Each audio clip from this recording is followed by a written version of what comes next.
En primer lugar, buenos días y gracias por tu tiempo.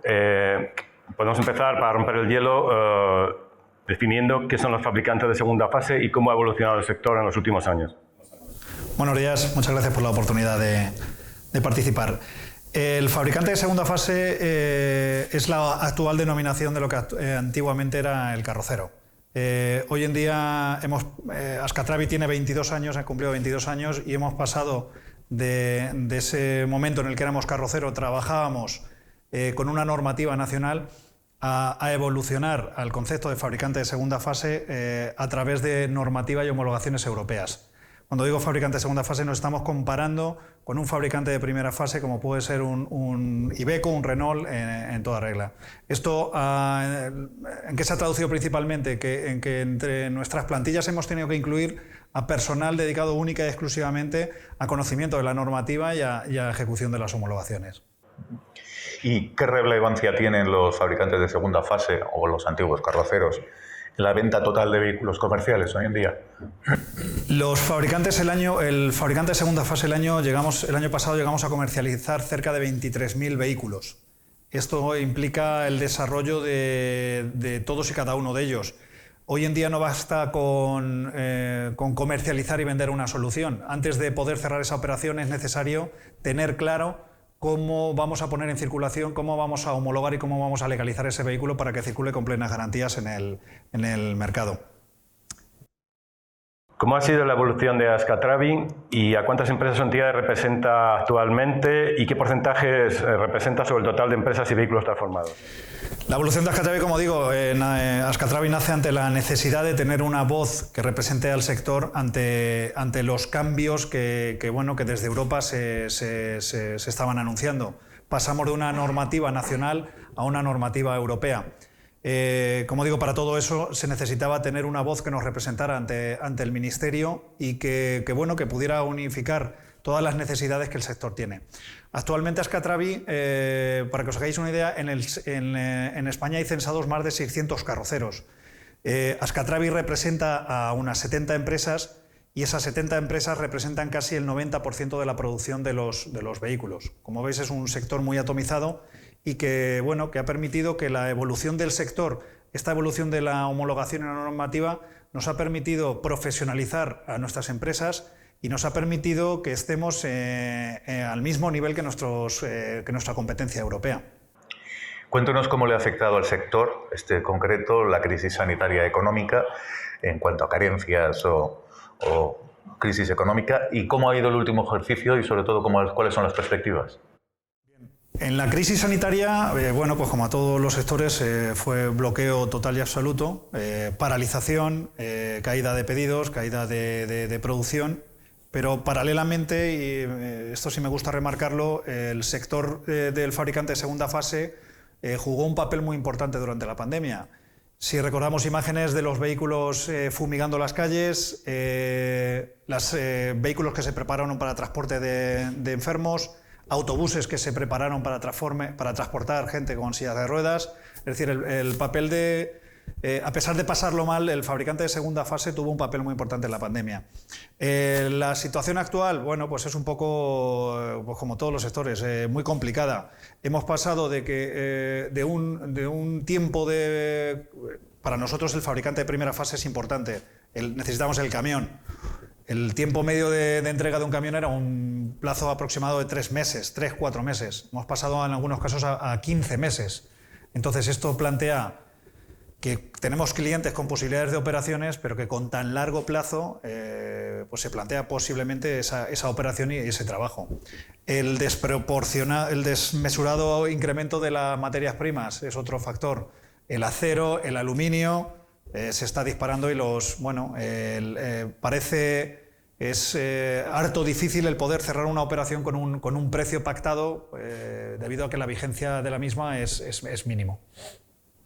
¿Han evolucionado las tendencias en el mercado en los últimos tiempos? ¿Se mantiene cierta estandarización o se demandan más productos personalizados llave en mano? Como digo, antes el sector era un sastre, hacíamos trajes a medida, entonces no había dos vehículos iguales. Gracias a toda esta homologación, esta estandarización que nos ha venido de Europa, hemos conseguido, primero, unificar criterios, tener vehículos mucho más seguros, estandarizar la producción, y luego pues hay empresas que todavía, y hay soluciones que todavía se siguen haciendo a medida. Pero, por ejemplo, el tema de frigoríficos sí, está muy estandarizado, paquetería muy estandarizado, y luego hay otras soluciones que son muy a medida. Quizá en relación a lo anterior, las nuevas regulaciones sobre pesos y medidas y dimensiones, ¿está afectando al sector de alguna manera o les va a impulsar? Bueno, esta es otra máxima. Hemos ido acompañando los tiempos. Antiguamente yo recuerdo que para montar, hacer una instalación de una grúa era hierro, hierro y hierro. ¿Ha evolucionado? ¿Cómo ha evolucionado? Pues con la incursión de nuevos materiales, aceros de nueva aleación, aluminios, materiales ligeros. Lógicamente estamos inmersos en todo el desarrollo. Cuanto menos pesen nuestras soluciones, más carga libre queda al usuario final. Al final es lo que se pretende.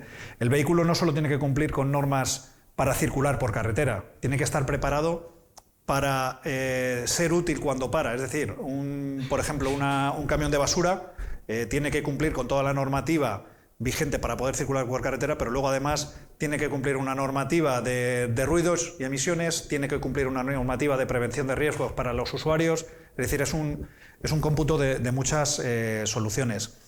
Lo último que se está aplicando, por ejemplo, en el sector son soluciones, terminaciones que hagan que la propia carrocería del vehículo reduzca la emisión de CO2 o incluso genere menos polución. Por tanto, creo que el sector está muy a la vanguardia y trabajando. Me consta que hay muchos de los asociados que ya están trabajando con el tema de la electricidad, vehículos eléctricos, y el tema del hidrógeno. ¿Por qué? Porque al final el tema de las baterías es un añadido en peso y en espacio, y en el tema del hidrógeno, los depósitos de hidrógeno, nuevamente es un tema de espacio. Entonces, eso se tiene que compatibilizar con nuestras soluciones. ¿La polémica sobre los remolques de 44 toneladas afecta a Scatrabi o no? No directamente. Nosotros, esta polémica afecta directamente a Asfares, que es la asociación de los fabricantes de semirremolques, con los cuales tenemos muy buena relación, y no, indirectamente nos afecta por la carrocería, pero el núcleo del problema no nos afecta directamente a nosotros. Las empresas fabricantes de vehículos han desarrollado últimamente programas de entrega de unidades ya transformadas, ¿no?, para diferentes nichos, ¿no? ¿Esto beneficia solamente o limita la oferta de los propios carroceros? No, es una apuesta que yo creo que beneficia. Cada vez más los fabricantes apostaban antes de la crisis a tener esas soluciones de entrega inmediata. Lo que pasa es que esas soluciones lógicamente se ceñían a las unidades estandarizadas y que el mercado tenía facilidad para asumir, como podían ser pues camiones frigoríficos, camiones con grúa, es decir, unidades muy estandarizadas que daba ese plus al cliente de ante una necesidad inmediata tener la respuesta. Entonces era una solución que funcionaba bastante bien. El sector del transporte al completo está inmerso en un proceso de descarbonización, como casi todo el sector de automoción. ¿Cómo puede un carrocero ayudar a este proceso de reducción de emisiones? Pues igual, como he dicho, parte de la homologación de los vehículos ya incluye un proceso de limitación.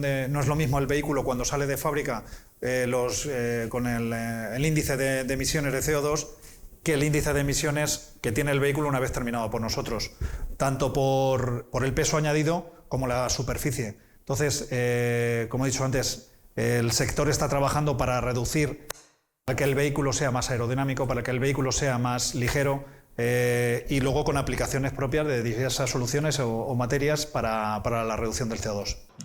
Y más allá de la descarbonización, ¿cuáles son los retos presentes y a medio plazo de la industria llamada 4.0?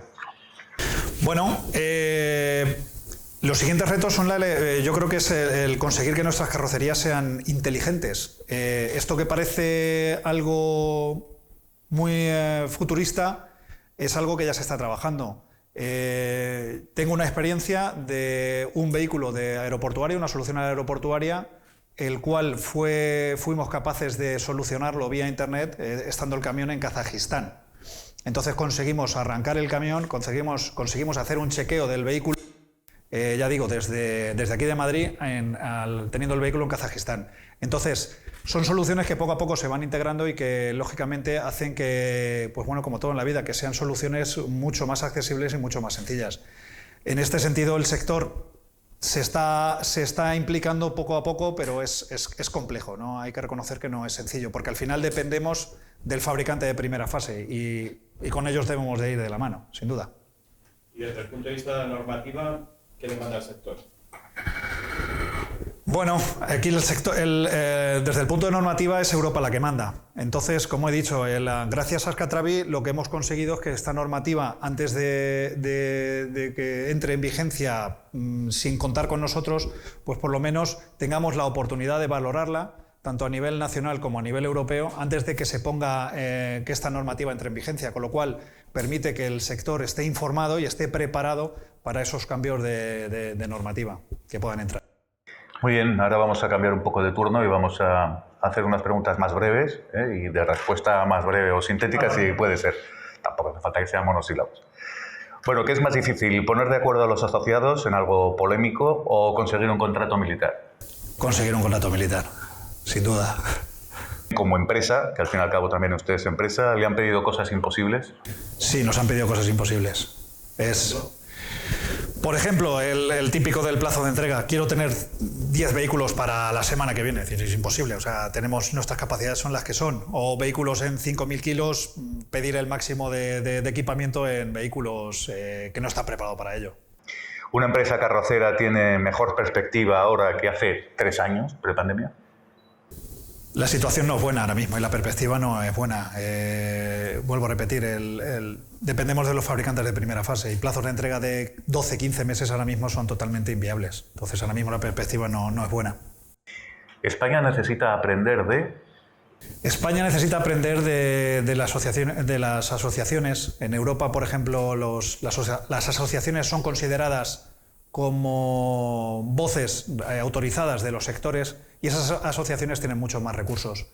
España necesita aprender de Europa en el tema del nivel de legalización. Nuestros compañeros, nuestros homólogos en Europa tienen menos presión de las autoridades para homologar los vehículos.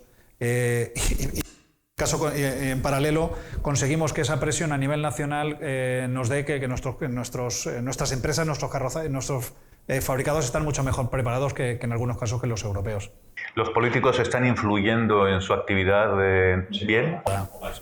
Mal. O sea, los políticos están siempre a la orden del día. El ejemplo más claro es el tema del gasoil. Si el precio del gasoil está inaccesible, si no hay transporte, no hay petición de soluciones de vehículos. O sea, esto al final es una cadena.